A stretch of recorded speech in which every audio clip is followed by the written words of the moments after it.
কিসের বন্ধ এটা? বন্ধর মধ্যে 15 দিন 10 দিন আগে সাগরে বোট চলে যায়। কোরবানের নামাজও পড়তে পারি না, আমরা গোশতও খাইতে পারি নাই। আর কোম্পানিটা তো বুঝতেছে না, পুরো বর্ষাকাল রয়ে গেছে, খারাপ ঋতু রয়ে গেছে, এটা কোম্পানিটা বুঝতেছে না। ওদের কারণে আমরা সাধারণ মানুষ কেন কষ্ট পাবো?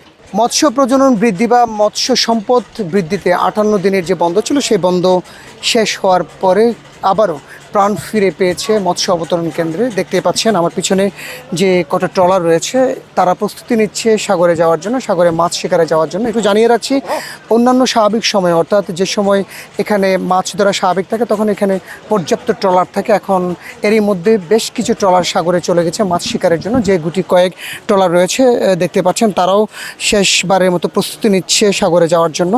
আমরা যতটুকু জানতে পেরেছি তাদের সাথে একটু আগে কথা হয়েছে, তারা যে কথাটি বলেছে তারা প্রস্তুতি নিচ্ছে সাগরে মাছ শিকারে যাবে। তবে তাদের মধ্যে অনেক অভিযোগ বা অনেক অভিমান রয়েছে।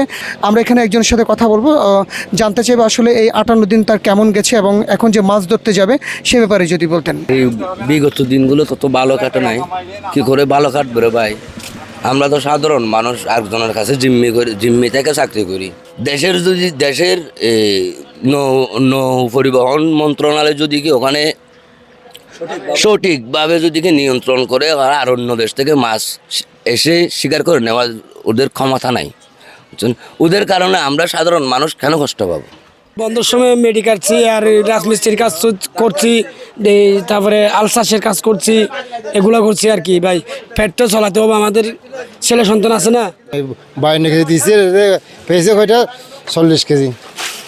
আর তো গলে গেছে, আমাদের জেলা কার্ড আছে।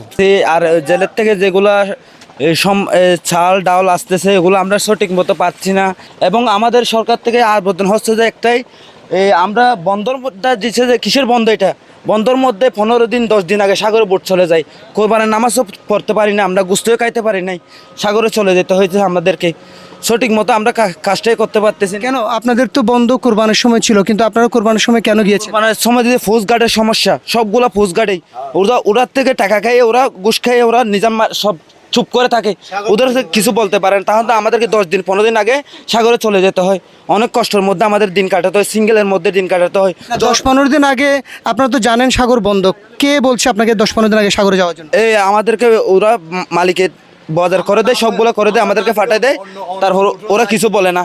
ওরা রাতের গভীরের মধ্যে ওরা ঘুমায় থাকে, তারপর আমাদেরকে চলে যেতে হয় সাগরে। মালিক পক্ষ আপনাদেরকে জোর করে সাগরে পাঠিয়েছে? জোর করে পাঠানো, ওদের জন্য পাঠাতে হয়, ওদের জন্য যাওয়া হচ্ছে আমাদেরকে।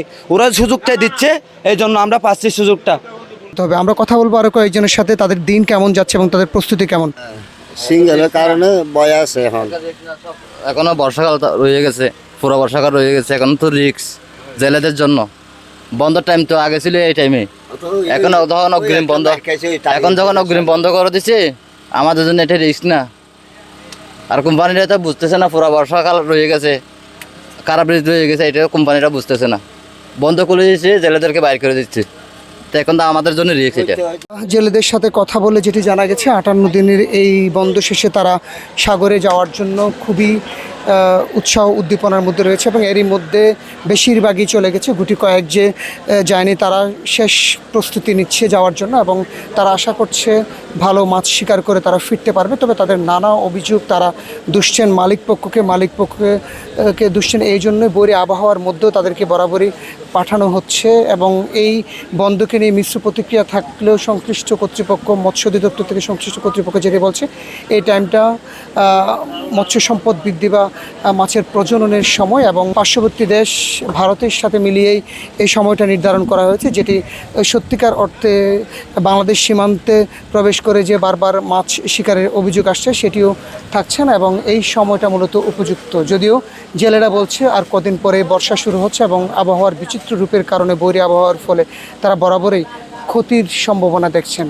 তো এই ছিল আমার কাছে এই মুহূর্তে কক্সবাজারের মৎস্য অবতরণ কেন্দ্র থেকে 58 দিন বন্ধ শেষে জেলেদের সাগরে যাওয়া এবং তাদের নানা প্রতিক্রিয়ার সর্বশেষ তথ্য।